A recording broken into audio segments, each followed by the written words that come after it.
नमस्कार बंधू आणि भगिनींनो, आपणा सर्वांचं माझ्या विधिनिदान या यूट्यूब चॅनलमध्ये स्वागत आहे. मित्रांनो, आज आपण पंजाब हरियाणा सेशन कोर्टातील एक सेशन केसचा अभ्यास करणार आहोत आणि त्या सेशन केसच्या अभ्यासातून त्या केसमध्ये काय निकाल झाला याचे आपण बघणार आहोत.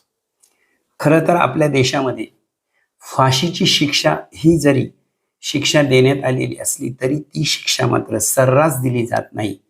ती फार दुर्मिळातली दुर्मिळ केस असेल, रेअर केस असेल तरच ती दिली जाते. आपल्या देशामध्ये आतापर्यंत 561 आरोपींना फाशी देण्यात आलेली आहे आणि 562 नंबरच्या फाशीची केस आज आपण बघणार आहोत. पंजाब लुधियाना सेशन कोर्टामध्ये 562वी फाशी देण्यात आली आणि ते एका स्त्रीला देण्यात आली. एका स्त्री आरोपीला ती फाशी देण्यात आली. ही केस काय होती ते आज आपल्याला बघायचं आहे. फाशी देताना त्या केसमधली क्रूरता, त्या केसमधली भीषणता, त्या केसनं समाजावर केलेला परिणाम आणि ती केस करण्याची पद्धत यावर फाशीची शिक्षा दिलेली जाते. खऱ्या अर्थाने ही दुर्मिळातली दुर्मिळ केस आहे का? यामध्ये कोणतं कौर्य सामावलेलं आहे, कोणतं समाजावर विघातक परिणाम करणारी घटना आहे, हे आज आपल्याला बघायचं आहे. आपल्याला या केससाठी पंजाब आणि लुधियानामध्ये सिमलापूर येथील एक केस बघायची आहे. या केसमध्ये एक 2.5 वर्षाची मुलगी, जिचं नाव दिलरोज, तिला जिवंत पुरलं, जिवंत गाडलं आणि ज्यावेळेस एखाद्या लहान बाळाला त्याचा गळा दाबून मारणं, त्याला मारल्यानंतर त्याच्या प्रेताची विल्हेवाट लावणं ही एक वेगळी गोष्ट आहे. परंतु जिवंत त्याला खड्ड्यामध्ये टाकणं आणि पुरून टाकणं यापेक्षा वेगळं कौर्य नाही असं कोर्टाने सांगितलेलं आहे. आणि आज आपल्याला ही केस बघायची आहे. सिमलापूर येथे एक पोलीस स्टेशन असतं आणि त्या पोलीस स्टेशनमध्ये हरिप्रीत नावाचे एक कॉन्स्टेबल असतात. त्यांची पत्नी, त्यांची 2 मुलं, मोठा मुलगा अमरप्रीत आणि लहान मुलगी दिलरोज, जी 2.5 वर्षाची असते. त्यांच्यासोबत त्यांचे आई वडील राहत असतात. अतिशय सुखी कुटुंब असतं. ते पोलीस सेवेमध्ये काम करत असतात, त्यांची ड्युटी करत असतात आणि अशा परिस्थितीमध्ये त्यांचे आई वडील मुलं असं सुखी कुटुंब ते राहत असतं. थोड्या दिवसात त्यांच्या शेजारी एक नीलम नावाची स्त्री राहण्यास येते. आता ही जी नीलम होती तिचं माहेर हे शिमलापूर होतं. तिला सासरी दिलेले होतं, परंतु तिथे तिची फारकत झालेली होती. तिला 2 मुलं होते. ते 2 मुलं थोडेसे खोडकर होते. आजूबाजूला ते सततच खोडी करत असायचे. आता ही जी दिलरोज होती, हा अमरप्रीत होता, तो त्या मुलांबरोबर खेळायला जायचा आणि लहान मुलांची कुरबुर होतच असते. तर ही अमरप्रीत होती, ही दिसायला अतिशय गोंडस होती. तिचे वडील, तिची आई, आजोबा तिचे खूप लाड करत होते. तिच्या हातात नेहमी नवीन नवीन खेळणी असायची, तिला नेहमी नवीन नवीन कपडे असायचे. आता ही नवीन नवीन खेळणी, नवीन नवीन कपडे, नवीन नवीन खाणं पिणं, या सगळ्या गोष्टीमुळे ही दिलरोज यांच्यामध्ये, या मुलांमध्ये आल्यानंतर त्यांचा आणि हिचा वाद व्हायचा. आता वाद झाल्यानंतर थोड्या दिवसामध्ये हे वाद वाढत गेले. आता झालं काय, ही जी नीलम होती ही डायव्हर्सी होती. तिचे मुलं खोडकर होते. हळूहळू ह्या नीलमकडे काही अपरिचित व्यक्ती यायला लागले आणि त्यांचं येणं जाणं सुरू झालं. त्यामुळं नकळतच हिच्या चारित्र्याबाबत थोड्याशा कुजबूज सुरुवात झाली आणि ती कुजबूज सुरुवात झाल्यानंतर त्या संपूर्ण समाजामध्ये किंवा त्या गल्लीमध्ये ही कुजबूज व्हायला लागली. तेव्हा जे नीलमचे आई वडील आहे त्यांना सुद्धा या काही ज्येष्ठ नागरिकांनी त्यांना सल्ला दिला की तुमच्या मुलीकडे हे अशी लोक येतात जातात, हे काही सामाजिक दृष्टीनं बरं दिसत नाही. शेवटी नीलमची जेव्हा अशी चर्चा व्हायला लागली, ती गल्ली सोडून द्यायचं ठरलं आणि तिने दुसरीकडे घर बघितलं. आता दुसरीकडे तिने घर बघितल्यानंतर तिने सामानाची आवरासावर केली. परंतु तिच्या डोक्यामध्ये एक मात्र गोष्ट पक्की बसलेली होती का ही जी दिलरोज आहे, ह्या दिलरोजचे जे लाड करतात, तिचे आई वडील आजोबा सर्व लाड करतात आणि आपल्या मुलांचे तितके लाड होत नाही. तिला सर्व गल्लीतील सर्व मुलं तिच्यावर प्रेम करतात, आपल्या मुलांवर काही प्रेम करत नाही. असं असल्यामुळे तिच्या मनामध्ये हिच्याविषयी अतिशय द्वेष निर्माण झालेला होता. आणि जाता जाता जेव्हा हे पोलीस कुटुंब होतं तेव्हा यांना काहीतरी धडा शिकवायचा म्हणून तिनं ते सामान वगैरे सगळीकडे केलं आणि 28 नोव्हेंबर 2021ला हे जे हरिप्रीत सिंग होते यांच्या जवळच्या नातेवाईकांकडे काही कार्यक्रम होता. तर ते सर्वजण त्या कार्यक्रमाला गेलेले होते. आता त्या कार्यक्रमाला गेल्यानंतर त्याच्यानंतर त्या कार्यक्रम आटोपल्यानंतर ते 2 वाजता घरी आले. तेव्हा 2 वाजता घरी आले त्यावेळेस त्यांच्याबरोबर हनीप्रीत, त्याची पत्नी, हे दिलरोज आणि अमरप्रीत असे सर्वजण होते. हे सर्व घरात आले, परंतु जी दिलरोज होती ती बाहेरच खेळत राहिली. 2:15ला ती बाहेर खेळत राहिली. हे सर्व कुटुंब घरी आले आणि एक अर्ध्या तासामध्ये त्यांनी त्या दिलरोजची चौकशी केली. तेव्हा ती दिलरोज काही त्यांना इकडे तिकडे आढळून आली नाही. जेव्हा दिलरोजची इकडे तिकडे चौकशी केली, ती आढळून आलेली नाही. तेवढ्यामध्ये त्यांनी पोलीस स्टेशनला फोन केला. पोलीस स्टेशनला फोन केल्यानंतर पोलीसही तिथे आले आणि तिथे पोलीस आल्यानंतर चौकशी करायला लागले. या सगळ्या काळामध्ये साधारण 1 तास निघून गेलेला होता. म्हणजे 2:15 ते 3:15 हा वेळ निघून गेलेला होता.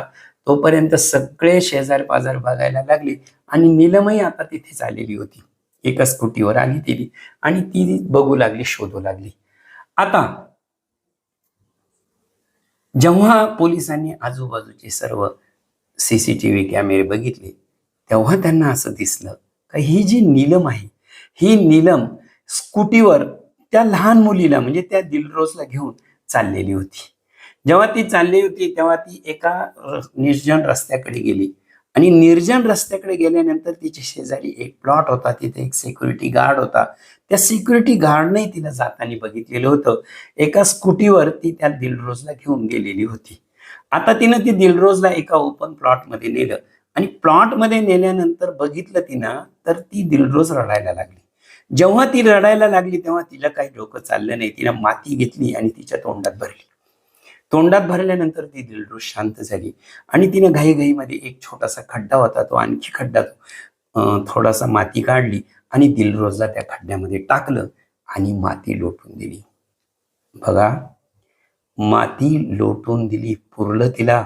दिलरोज जिवंत असताना तिला पुरलं तिला आणि ती घाईघाईमध्ये निघून आली. जेव्हा ती परत येत होती पुन्हा त्या शेजारच्या प्लॉटचा जो सिक्युरिटी होता त्याचं लक्ष तिच्यावर पडलं आणि त्याला डाऊट आला की जंगलाच्या दिशेने ही मुलगी ही स्कूटीवर घेऊन एका लहान मुलीला गेली.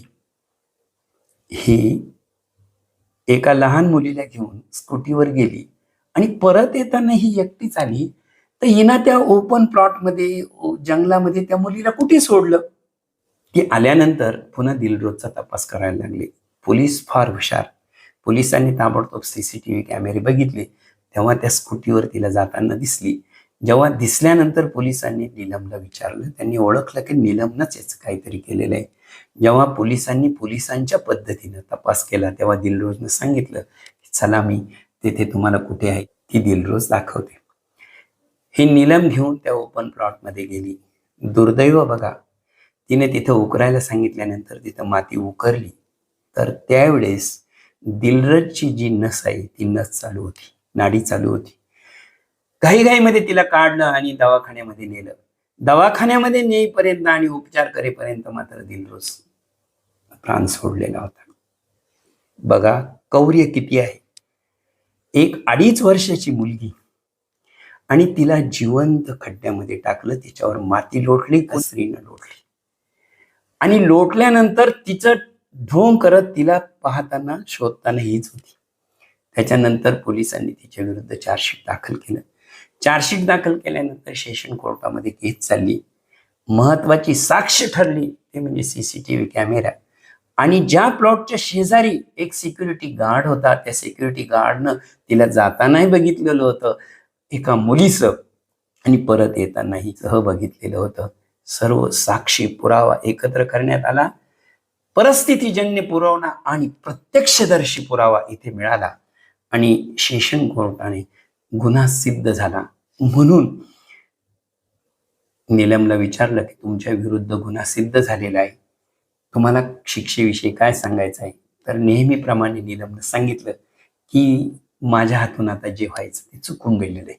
मेहरबान सेशन कोर्टाने सांगितलं की ही जी केस आहे ही दुर्मिळातली दुर्मिळ केस आहे. या केसमध्ये जे कौर्य आहे त्यानं परिसीमा गाठलेली आहे. दया करण्यासारखी इथे कोणतीही परिस्थिती नाही आणि या शिक्षेसाठी एकमेव शिक्षा म्हणजे या आरोपीला मरेपर्यंत फाशी देण्यात आलेली आहे.